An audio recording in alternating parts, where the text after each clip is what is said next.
इस्लामाबाद और रावलपिंडी ਦੇ ਵਿੱਚ ਕੁਝ ਐਸੀਆਂ ਅਫਵਾਹਾਂ ਨੇ ਜਿਹੜੀਆਂ ਗਰਦਸ਼ ਕਰ ਰਹੀਆਂ ਨੇ ਕਿ ਇੱਥੇ ਗੱਦੇ ਦਾ ਗੋਸ਼ਤ ਖਵਾਇਆ ਜਾ ਰਿਹਾ ਕਿਉਂਕਿ ਅਸੀਂ ਇਸਲਾਮੀ ਜਮਹੂਰੀਆ ਪਾਕਿਸਤਾਨ ਤੋਂ ਤਾਲੁਕ ਰੱਖਨੇ ਆ। ਮੇਰਾ ਤੇ ਦਿਲ ਨਹੀਂ ਮੰਨਦਾ ਕਿ ਇੱਕ ਮੁਸਲਮਾਨ ਭਰਾ ਨੂੰ ਗੱਦੇ ਦਾ ਗੋਸ਼ਤ ਖਵਾ ਸਕਦਾ।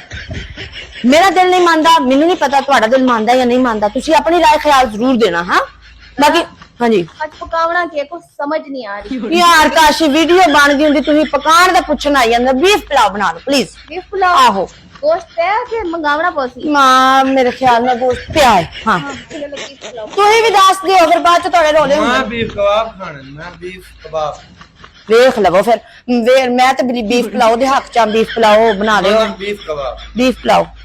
अच्छा खैर यार तुसा टास्क कर लो पकावनी केशा वरना मैं गोला कबाब बना देने वो भी बीफ दे। हां जी वो भी ओह चले ठीक है कुछ तो बीफ दा बनेगा ना कोई मसला ही नहीं है जी जान।